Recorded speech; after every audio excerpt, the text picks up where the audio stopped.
Halo semuanya, selamat datang di bedah materi kita kali ini. Jujur nih, saya antusias banget karena hari ini kita bakal ngebahas sebuah panduan yang bisa dibilang sangat krusial buat kehidupan sosial dan spiritual kita. Materi ini kita angkat dari presentasi tim BPI Jenjang 7 dari SMP IT Al-Usyuah Surabaya, yang judulnya Menjaga Perkataan.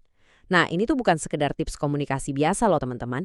Ini benar-benar panduan mendalam tentang gimana kata-kata yang keluar dari mulut kita itu ibarat pedang bermata dua. Bisa jadi obat yang menyembuhkan atau malah sebaliknya jadi senjata yang ngancurin. Jadi, yuk siapin fokusnya karena materi ini bakal kerasa relatable banget buat keseharian kita semua.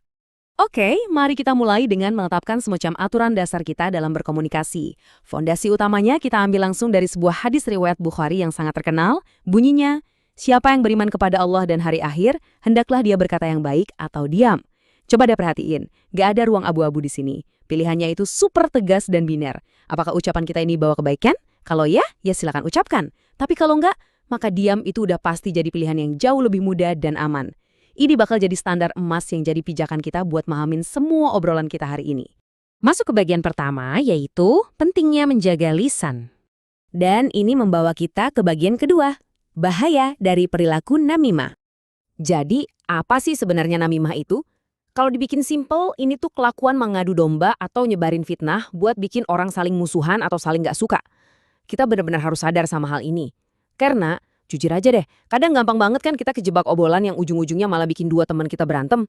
Kadang kita ngerasanya cuma lagi berbagi informasi aja nih, tapi kalau tujuannya, sadar atau nggak sadar, adalah buat nyiptain hasa nggak suka antar sesama, wah, berarti kita udah terinfeksi penyakit namimah ini.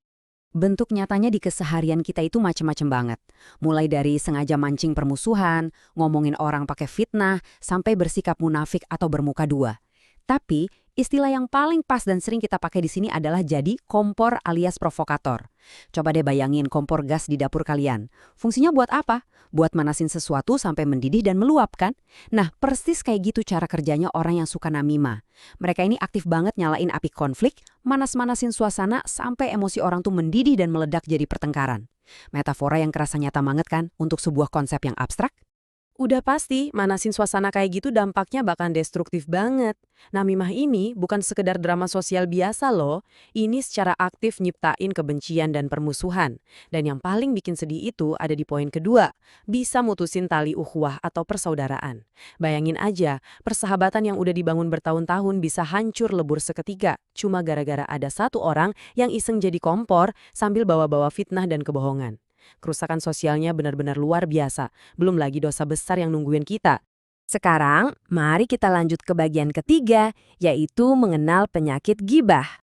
Kalau namimah tadi itu ibarat ngadu domba, nah, gibah ini adalah kebiasaan membicarakan kekurangan atau aib orang lain dengan tujuan, ya murni cuma buat nyari-nyari kesalahannya aja. Entah itu ngebahas fisik, moral, atau hal-hal lahiriah lainnya. Intinya, objektif utama dari gibah adalah ngebongkar kelemahan teman kita sendiri pas mereka lagi nggak ada di situ, di belakang punggung mereka. Terus bedanya apa nih sama namimah?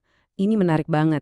Di satu sisi, namimah itu ibarat instigasi yang aktif, berapi-api, penuh provokasi, dan seringnya dicampur sama fitnah. Tapi di sisi lain, gibah itu ibarat sebuah kehancuran yang pasif dan sunyi. Dalam gibah, apa yang diomongin itu bisa jadi emang beneran fakta atau kenyataan, tapi niatnya tetap aja buat merendahkan dan bergunjing. Jadi ya, dua-dua sama-sama merusak, cuma metodenya aja yang beda. Buat benar-benar paham seberapa bahaya dan menjijikannya penyakit gibah ini, coba deh kita renungin surah Al-Hujurat ayat 12. Apakah ada di antara kamu yang suka memakan daging saudaranya yang sudah mati? Tentu kamu merasa jijik. Coba resapi metafora ini sebentar. Mengerikan banget kan? Ngomongin aib saudara kita di belakang mereka itu disamain dengan makan bangkai mereka sendiri. Kenapa? Karena orang yang udah meninggalkan nggak bisa ngebela dirinya sendiri pas dagingnya dimakan. Nah, sama persis kayak orang yang lagi digibahin, mereka tuh nggak ada di situ buat ngebela kehormatan mereka yang lagi dikoyak-koyak sama kata-kata kita. Dengan perumpamaan sekeras itu, nggak heran kalau dampaknya sangat fatal. Gibah itu nggak cuma bawa kerusakan sosial dan permusuhan, tapi coba lihat poin kedua. Ini tuh perbuatan yang bener-bener nggak ada manfaatnya sama sekali. Harfiah cuma buang-buang waktu yang sangat sia-sia. Ngapain coba kita ngabisin energi buat ngomongin kekurangan orang yang nggak bawa solusi apa-apa, sementara di saat yang sama kita malah asyik nabung dosa dari Allah Subhanahu wa Ta'ala. Secara logika dan spiritual, ini tuh bener-bener kerugian total. Oke, kita masuk ke bagian keempat, cara menghindari penyakit lisan. Pertama, gimana sih resepnya buat nyembuhin namimah? Semuanya harus mulai dari dalam diri kita sendiri. Langkah pertama dan kedua itu kuncinya ada di kesadaran. Kita harus benar-benar sadar secara internal kalau ini tuh dosa besar dan bahayanya super serius. Kalau kita mikirnya, cuma obrolan biasa, kita nggak bakal pernah bisa berhenti. Nah, kalau pola pikir itu udah benar, baru deh kita bisa masuk ke aksi nyata di poin ketiga. Secara aktif dan konstan ngejaga benteng diri kita biar nggak tergoda ikut-ikutan nyebar fitnah atau dusta. Terus gimana dengan gibah? Cara ngobatinya lumayan mirip ya, mulai dari kesadaran penuh kalau Allah SWT sangat ngebenci perbuatan ini. Tapi ini saya pengen narik perhatian kalian ke poin ketiga, karena ini benar-benar bisa langsung kita lakuin sekarang juga. Solusi paling ampuh buat ngehindarin gibah adalah lewat tindakan fisik. Maksudnya gini, kalau kamu lagi di sebuah tongkrongan dan arah obrolannya udah mulai bergeser jadi ajang nyari-nyari kesalahan orang, tinggalin aja tempat itu. Secara harfiah, berdiri dan pergilah. Cari lingkungan yang lebih sehat, kumpul sama orang-orang yang sibuk ngomongin ide dan kebaikan, bukan yang sibuk ngomongin keburukan orang lain. Sekarang kita sampai di bagian kelima, kapan sebenarnya gibah itu diperbolehkan? Ternyata ada 4 pengecualian di mana kita diperbolehkan menceritakan keburukan orang lain. Pertama, pas kita ngelaporin tindak kejahatan atau aniaya ke pihak berwenang. Kedua, pas kita nyari bantuan buat nyelamatin seseorang dari perbuatan maksiat. Ketiga, dalam konteks minta atau ngasih nasihat yang terukur. Dan keempat, buat ngasih peringatan ke masyarakat tentang suatu fatwa terkait orang tersebut.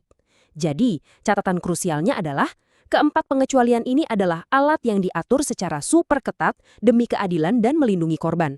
Ini sama sekali bukan celah hukum yang bisa kita pakai buat ngelepasin hobi gosip santai ya. Niat dan tujuannya udah beda jalur banget. Semua prinsip menjaga lisan yang udah kita bedah dari tadi, ujung-ujungnya bermuara pada satu realitas yang kelihatannya sederhana, tapi dalam banget. Coba dengerin kutipan dari salah satu sahabat Nabi yang paling tegas, Umar bin Khattab RA. Beliau bilang, "Aku tidak pernah sekalipun menyesali diamku, tetapi aku berkali-kali menyesali bicaraku." Wah, pernyataan yang luar biasa. Ini narik penjelasan kita kembali ke titik awal.